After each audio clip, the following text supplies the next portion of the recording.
ট্রেনটাই যতটুকু আপগ্রেড করা যায় সেই পরিমাণ আপগ্রেড করা হয়েছে এই ট্রেনগুলোতে, যার কারণে মানে ট্রেনটাই যে বাংলাদেশি এমন সুন্দর একটা ট্রেন এটা ভাবাই যাচ্ছে না। সো ফাইনালি ট্রেন চলে আসছে, এখন বাজে হচ্ছে 4:12, এক্সাক্ট টাইম আসছে। হ্যাঁ, 4:15-তে হচ্ছে যশোর থেকে ছাড়ার কথা। সো ট্রেন চলে আসছে 4:12-তে। ভিডিওতে আজকে আমি জানাবো যে এই ট্রেনের সব খুঁটিনাটি বিষয় সম্পর্কে যত রকম তথ্য আছে সব দেওয়ার চেষ্টা করবো আর কি, এবং এটাও দেখাবো যে আসলে ট্রেনটা কয়টা স্টেশনে থামে।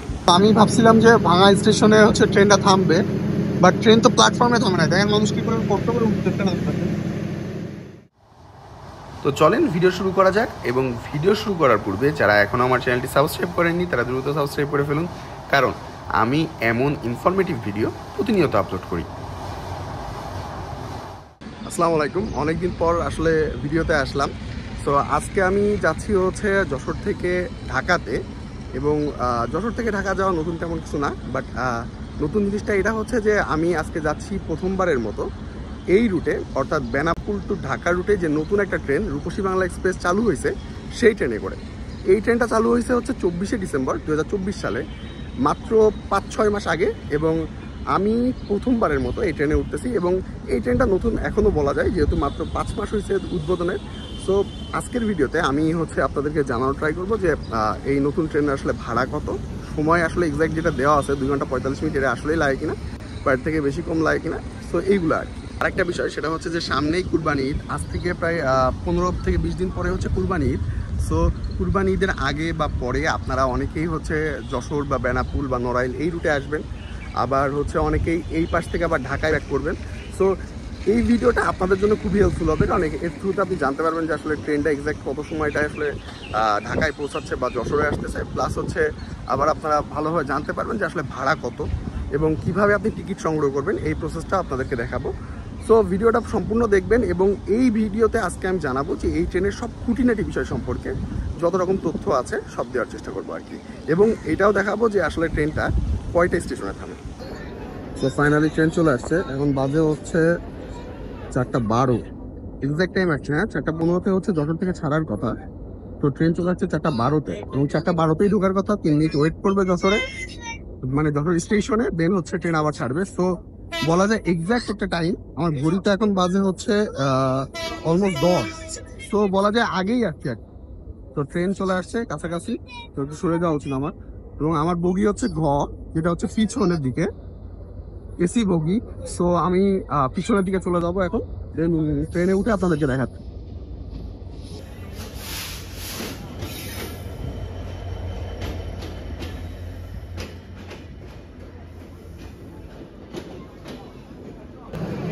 সো একটাই ট্রেন, একটা ট্রেনের দুইটা নাম, একটা হচ্ছে জাহানাবাদ এক্সপ্রেস, একটা হচ্ছে রূপসী বাংলা এক্সপ্রেস।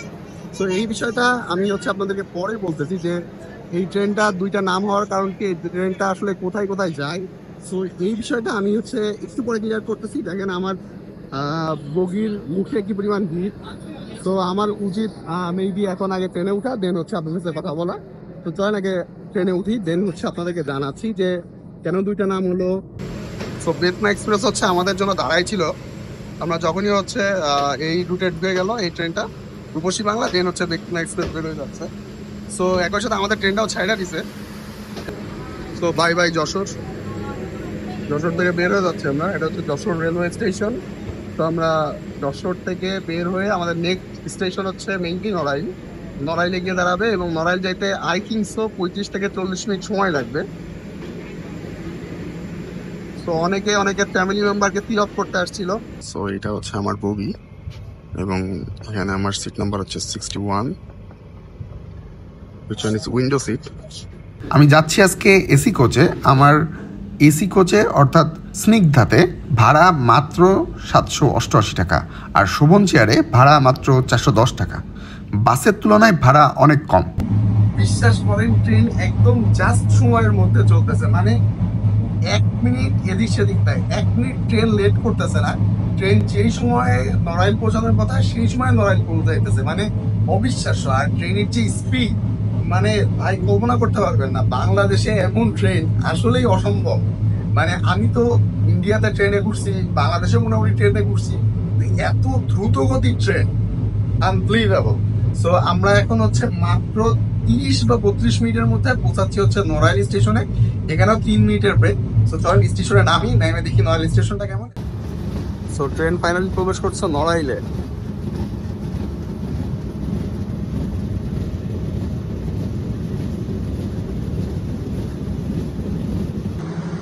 আচ্ছা, আমরা চলে আসছি হচ্ছে নড়াইল স্টেশনে। তো এই ট্রেনটা ছাড়ছে হচ্ছে বেনাপোল স্টেশন থেকে, এবং বেনাপোল থেকে আসছে প্রথমে যশোরে, এবং যশোরের পর থামলো হচ্ছে নড়াইলে। তো এরপরে কোন স্টেশন থামবে এটা আমরা আপনাদেরকে দেখাবো, যে এরপরে কোন স্টেশন থামে।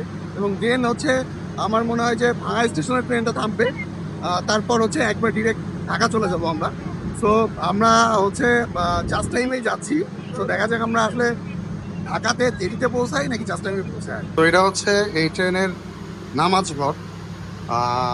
এটা আমি আগে আসলে দেখি নাই। সো এই জায়গাটা ফাঁকা আছে, এদিকে নামাজ পড়তেছে না। আমার মনে হয় এদিকে হচ্ছে ইঞ্জিন রুম। সো ইঞ্জিন রুমের পাশে হচ্ছে নামাজ ঘর, এবং এই পাশে আছে হচ্ছে আপনার শোভন চেয়ার। শোভন চেয়ারে কিছু চেয়ার আছে এখানে। এটা মেইনলি হচ্ছে ইঞ্জিনের যে কোচটা আছে, ওই কোচটার সাথেই এই এক্সটেন্ড জায়গাটা। এই ট্রেনে নামাজের জন্য আলাদা জায়গা আছে ইঞ্জিন রুমের পাশে, আর ট্রেনের একদম শেষে আছে ক্যান্টিন। ক্যান্টিনে আমি গিয়েছিলাম মূলত ফিশ কাটলেট খেতে, কিন্তু সেটা আসলে সেখানে ছিল না। ছিল হচ্ছে ভেজিটেবল কাটলেট, যার টেস্ট খুবই খুবই জঘন্য। এই পুরা ট্রেনের ভেতর এই একটা জিনিসই আমার খারাপ লেগেছে। নন এসি বা শোভন চেয়ারের বগিগুলাও বেশ সুন্দর, এবং শোভন চেয়ারের ভাড়া মাত্র 410 টাকা, যেখানে ঢাকা টু যশোরে বাস ভাড়া মিনিমাম 500 থেকে 550 টাকা। একটা জিনিস দেখেন, ট্রেনের মাঝখানে এই জায়গায় কোনো রকম নড়াচড়া নাই, অথচ অন্য যে কোনো ট্রেনে উঠে এই জায়গাটা লক্ষ্য করবেন, সোজা হয়ে আপনি দাঁড়ায় থাকতে পারবেন না আসলে। তার মানে বোঝাই যাচ্ছে যে এই রুটের লাইনও বেশ উন্নত, যার কারণে এত দ্রুত এবং ঝাঁকুনি বাদেই চলছে ট্রেন। ঝাঁকুনি টেস্ট করার জন্য এবং ট্রেনের কফির দাম কেমন বা টেস্ট কেমন এটার জন্য আমি একটা কফি নিই। দেখুন, কফির কাপ একটু পরিমাণও নড়ছে না, তার মানে বুঝতেই পারছেন যে ট্রেনটা কত স্মুথলি চলছে। আর কফির টেস্টও মোটামুটি ভালো ছিল, এবং দাম নিল মাত্র 30 টাকা। আমি যেই কোচে এখন আছি এটা হচ্ছে এসি বার। সো এগুলা হচ্ছে সব কেবিন আর কি। আমার পিছনের যে ইয়াটা দেখছেন এগুলো সব কেবিন রুম। সো এখানে হচ্ছে পার পার্সন মূল্য হচ্ছে প্রায় 1000 টাকা করে। সো 1000 টাকা দিয়ে আপনি এসি পাতে থাকতে পারবেন। কিন্তু আমার কাছে স্নিগ্ধা পছন্দ, বিকজ অফ এখানে পাশাপাশি চাপাচাপি বা যাই হোক, মানুষের যদি স্বাস্থ্য একটু বেশি হয় তাহলে একটু চাপাচাপি হয়ে যেতে পারে। কিন্তু স্নিগ্ধাতে হয় কি, নিজের জন্য ডেডিকেটেড একটা চেয়ার আছে। সো আপনি একাই একটা সিটে বসবেন। আর এখানে হয় কি, এক সিটে 3 জন বসতে হয় বেস্টটাই। বাট এসি পাথর ভালো, আমি বলছি না খারাপ। যদি খারাপ হইতো তাহলে এটার ভাড়া এত বেশি হইতো না। 2টা 3টা 4টা 5টা 6টা 7টা 8টা। সো 8টা কেবিনে টোটাল বসতে পারবে হচ্ছে 48 জন। সো এখানে সিঙ্গেল কেবিন আছে, ডাবল কেবিনও আছে। সো এখানে হচ্ছে এসি পার্টে যে রুমগুলা, সেই রুমগুলা এবং সিট নাম্বার দেওয়া আছে। সো আপনারা চাইলে কেবিন ভাড়া নিতে পারেন। কেবিনের ভাড়া খুব বেশি একটা না। সো আপনারা যদি ফ্যামিলি ট্যুরে যান, পুরো ফ্যামিলি আছেন, খুব মজা করবেন, চিল করবেন ফ্রেন্ডরা মিলে, সো তখন হচ্ছে এসি পার্টগুলো নিতে পারেন। মেবি এইগুলো তখন হচ্ছে আপনাদের যদি সাশ্রয়ী হবে এবং আপনারা খুব চিল করতে পারবেন। সো একটা মজার বিষয় আপনাদের সাথে শেয়ার করি, সেটা হচ্ছে এই ট্রেনে যতগুলো কোচ দেখতেছেন এগুলো সব চায়না থেকে নিয়ে আসা। আর এই ট্রেনের যে মেইন লোকোমোটিভ, মানে সামনের যেই বড় একটা কোচ থাকে যেটা পুরো ট্রেনটাকে টেনে নিয়ে যায়, সেটা হচ্ছে আমেরিকার আর কি।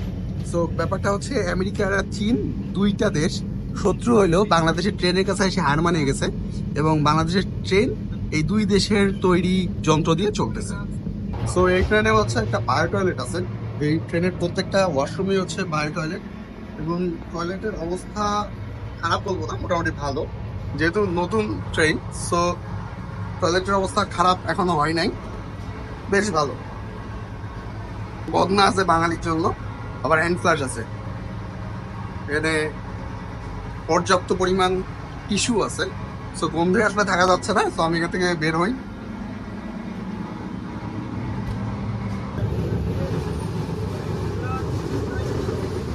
সো ফাইনালি আমরা মধুমতি নদী পার হচ্ছি। দেখেন কি বড় নদী, ও সেই সেই। আমার কাছে যাইতে ভয় লাগতেছে, ট্রেন খুবই খুবই চড়ে যাচ্ছে, খুবই চড়ে। আমার মনে হয় ট্রেন এখন প্রায় 90 বা 100 কিলোমিটার বেগে যাচ্ছে।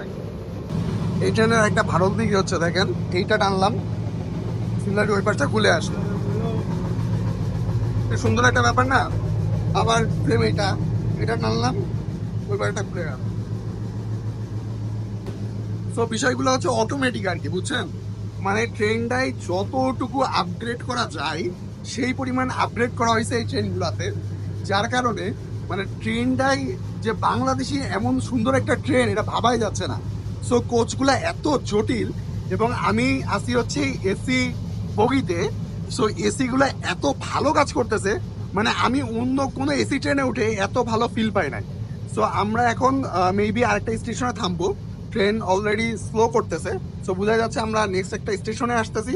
সো নেক্সট স্টেশনটা কোনটা, ভাটিয়াপাড়া নাকি কি নাম, সেটা আমরা দেখবো। তবে এই স্টেশনটা যে গোপালগঞ্জ জেলার মধ্যে পড়ছে এটা আমি শিওর। সো চলেন দেখি যে আমরা কোন স্টেশনে আসছি। সো আমাদের এটা 2 নম্বর স্টেশন বলা যায়, যেহেতু আমি যশোর থেকে উঠছি। সো আমাদের 2 নম্বর স্টেশনে ট্রেন থামতেছে। আমাদের আগেটা ছিল নড়াইল, দেখেন। সো আপনি যদি কুমিল্লা বা ওই এরিয়াতে যান না, ওই এরিয়াতে মোবাইল চুরি হওয়ার একটা খুব ব্যাপার থাকে। ভৈরব স্টেশন এই রুটে এখনো এরকম একটা প্রভাব বা মানুষের মধ্যে এরকম একটা চুরি করার প্রবণতা এটা এখনো আসে নাই। হ্যাঁ, সো আপনি যদি হচ্ছে ভৈরব বা কি বলে কুমিল্লা স্টেশন এইসব দিকে যান, ওইদিকে অহরহ টঙ্গী স্টেশন প্রচুর মানুষ মোবাইল চুরি করার প্রবণতা দেখবেন, কিন্তু এইখানে ওই টাইপ মানুষের প্রবণতা নাই। সো আমরা হচ্ছে নেক্সট একটা স্টেশনে ঢুকতেছি। তো দেখা যাক এই স্টেশনের নামটা কি। আমার মনে হয় এটা কাশিয়ানি হবে অথবা ভাটিয়াপাড়া হবে। তো দেখেন ট্রেন স্টেশনে ঢুকতেছে। তো আমি বলছিলাম যে আমরা হচ্ছে গোপালগঞ্জের কোনো একটা স্টেশনে ঢুকবো। তো আমরা হচ্ছে গোপালগঞ্জের কাশিয়ানি যে জংশনটা সেটাই ঢুকতেছি, অর্থাৎ এই ট্রেনটা হচ্ছে গোপালগঞ্জ শহরে যাবে না, এই ট্রেনটা যাবে হচ্ছে কাশিয়ানিতে। সো আমরা কাশিয়ানি দিয়ে ভাঙা দিয়ে বেরোয় যাবো আর কি।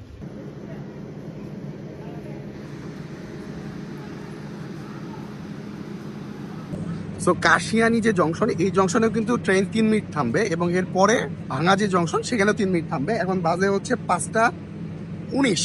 সো এখানে 3 মিনিট থামার পর আমরা চলে যাবো হচ্ছে ভাঙাতে। এবং লিভ ইট অর নট, এই ট্রেন প্রচন্ড বেগে চলতেছে, প্রচন্ড ভাই, মানে বিশ্বাস করতে পারবেন না এত স্পিডে যাচ্ছে। সো আর ট্রেনের সব কিছু আমার কাছে খুবই পছন্দ হচ্ছে, বিকজ অফ আমার মনে হয় এটা নতুন, প্লাস যেই কোচগুলো নিয়ে আসা হয়েছে নতুন চায়না থেকে, এগুলো অসাধারণ অসাধারণ। সো আমার মনে হয় যে আপনারা এই ট্রেনে উঠে বেশ মজা পাবেন। আমার কাছে ট্রেন থেকে প্রকৃতির ভিউ এত চমৎকার লাগছিল যে আমি আমার সিটে গিয়ে বসার সময় পাচ্ছিলাম না। আর কাশিয়ানি স্টেশন পার হওয়ার পর থেকে এই সৌন্দর্য আরও বৃদ্ধি পায় ভাঙা হাইওয়ে রেল লাইনের পাশেই চলে আসার পর। দেখেন কি গতিতে চলছে ট্রেন। সত্যি বলতে আমি এই জার্নিটা ভয়ঙ্করভাবে এনজয় করছিলাম। ভাই কি জোর, সেই সেই পরন্ত বিকেল। হ্যাঁ, সূর্যটা অস্তমিত হচ্ছে এবং আমরা ঢুকতেছি হচ্ছে ভাঙাতে, এবং আমার যতদূর মনে হয় এটাই হচ্ছে আমাদের লাস্ট স্টেশন। আরেকটা জিনিস সেটা হচ্ছে ট্রেনের সাউন্ড সিস্টেম, সেটাও বেশ ভালো ছিল। অ্যানাউন্সমেন্টগুলো খুব ক্লিয়ার শোনা যাচ্ছিল। জংশন স্টেশনে অবতরণকারী যাত্রীগণ, দয়া করে আপনাদের মালামাল গুছিয়ে নিন। কিছু ফেলে গেলেন কিনা দেখে নিন। তো ফাইনালি আমরা হচ্ছে ভাঙা স্টেশনে ঢুকতেছি। তো জোস, স্টেশনটা কিন্তু অনেক উপরে, যে নর্মাল যে রেল আছে, রোড আছে, রোড থেকে অনেক উপরে।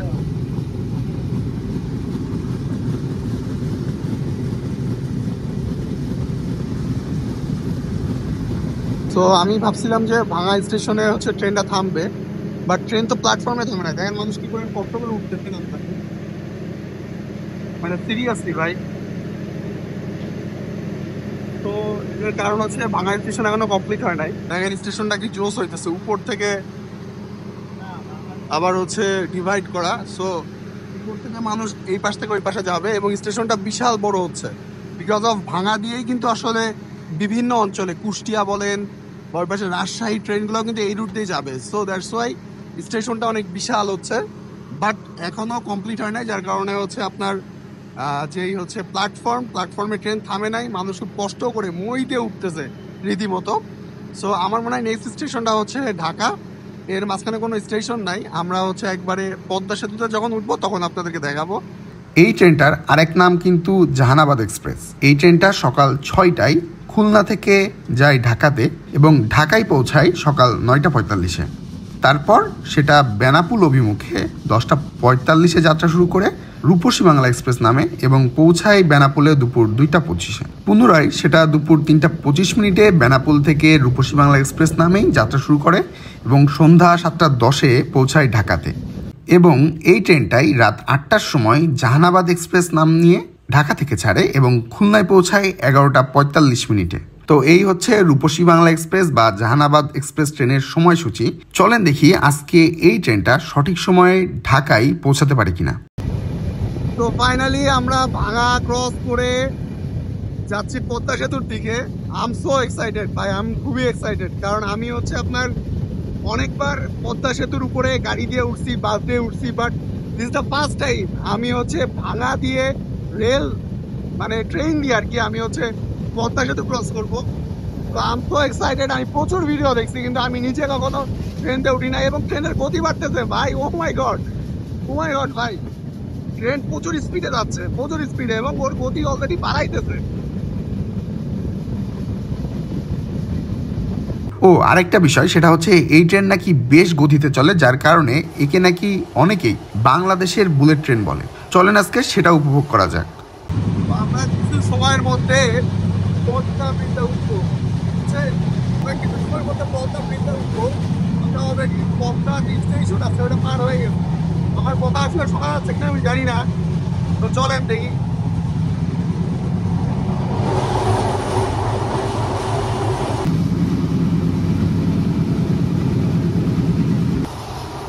তো আমরা পদ্মা সেতুতে উঠতেছি, পদ্মার এই যে টোল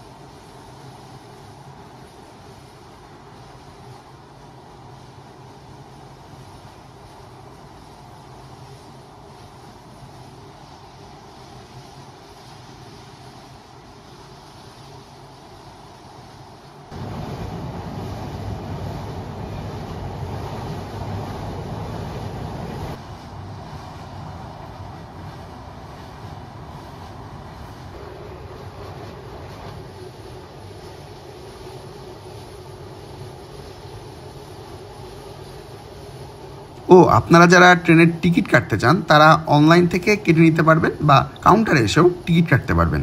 আর ঈদে তো টিকিট শতভাগ অনলাইনেই বিক্রি হয়। তবে মজার বিষয় হচ্ছে এই রুটটাই এখনও টিকিট কালোবাজারি শুরু হয়নি, যার কারণে আপনি ট্রেনের উঠার আগেও ভাগ্য ভালো থাকলে, অবশ্যই ভাগ্য ভালো থাকতে হবে, তাহলে আপনি টিকিট পাবেন।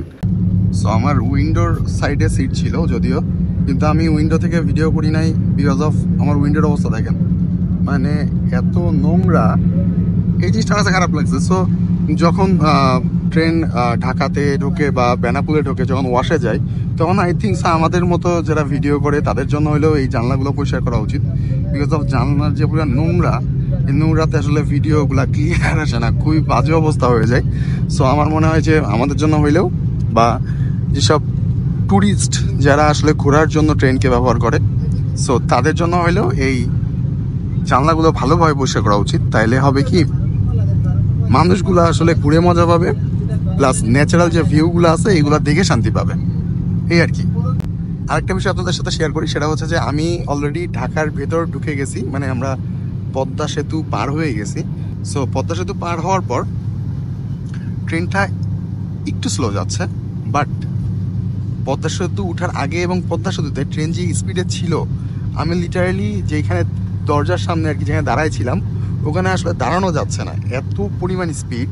মানে ওখানে ফোনটা যে বের করব, যে ভিডিও করব, সেই অপশন তো নাই, ইভেন আমি ওখানে দাঁড়াইতে পারতেছি না, এত স্পিড। সো আমি কি করব না পেরে অনেক কষ্ট করে একটু ফুটেজ নিয়ে দেন আমি আবার এখানে এসে বসে আছি আমার সিটে। সো আমরা যাচ্ছি ঢাকাতে, এখন বাজে হচ্ছে ঘড়িতে 6:25।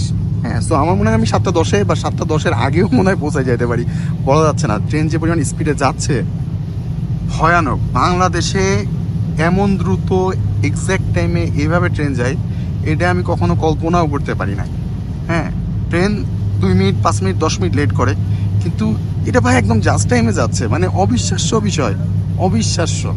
জাস্ট টাইমে একটা ট্রেন কীভাবে যায় বাংলাদেশের পার্সপেক্টিভে। হ্যাঁ, সো দেখা যাক আমরা 7:10 নামতে পারি কিনা, দেখা যাক, বা ট্রেন আমাদের আগে নামায় কিনা। সো এখন সন্ধ্যা হয়ে যাচ্ছে।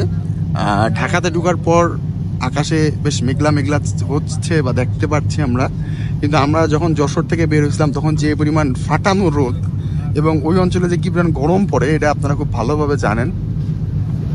কিছুক্ষণের মধ্যে আমরা ঢাকা স্টেশনে পৌঁছে যাব। ঢাকা স্টেশনে অবতরণকারী যাত্রীগণ দয়া করে আপনাদের মালামাল গুছিয়ে নিন। কিছু ফেলে গেলেন কিনা দেখে নিন। গাড়ি সম্পূর্ণ থেমে যাওয়ার পর সতর্কতার সাথে নামান। নিরাপত্তার খাতিরে চলাচলের জন্য কেবলমাত্র প্ল্যাটফর্ম অথবা ওভারব্রিজ ব্যবহার করুন। তো সন্ধ্যা 7:03 দিকে আমি ট্রেন থেকে নামি, কিন্তু আমাদের ট্রেন আরও 2-3 মিনিট আগেই কমলাপুর স্টেশনে থেমেছে। তো ফাইনালি আমরা ট্রেন থেকে নেমে যাচ্ছি। আমরা চলে আসছি 8 মিনিট আগে। তো এই ব্যাপারটা আমি একদমই বিশ্বাস করতে পারছিলাম না যে একটা ট্রেন 10 মিনিট আগে স্টেশনে চলে এসেছে। তো এটা নিঃসন্দেহেই বলা যায় যে সেরা একটা যাতায়াত মাধ্যম হয়েছে এই অঞ্চলের মানুষের জন্য এই সোনার বাংলা এক্সপ্রেস ট্রেনটি। খরচ যেমন কম, তেমনি সময় কম লাগছে ঢাকা পৌঁছাতে। সো ফাইনালি আমি ঢাকায় চলে আসছি, মানে কমলাপুর স্টেশনে, এবং যশোর থেকে কমলাপুর স্টেশনে আসার যে টাইমটা 2 ঘন্টা 45 মিনিট, ভাই এর থেকে আগে চলে আসছি আমরা 8 মিনিট আগে কমলাপুরে থামছি। মানে ভাবা যায় আগে থামছি, পরে না। সো আমার কাছে মনে হয় যে কোনো ইনফরমেশন দেওয়ার কমতি নাই এই ভিডিওতে, যথেষ্ট ইনফরমেশন দিছি আমি। আপনাদের যদি আরও অনেক কিছু জানার থাকে তাহলে আপনারা আমার সেটা কমেন্ট করে জানাবেন। আশা করি ভিডিওটা ভালো লাগছে। ভিডিও ভালো লাগলে চ্যানেল সাবস্ক্রাইব করুন। তো আজকের ভিডিও এ পর্যন্তই। ভিডিও ভালো লাগলে অবশ্যই চ্যানেলটি সাবস্ক্রাইব করবেন, ভিডিওটা শেয়ার করতে পারেন যেন সবাই এই ট্রেন সম্পর্কে অবগত হয়, আর যে কোনো তথ্যের জন্য অবশ্যই কমেন্ট করবেন। আল্লাহ হাফেজ।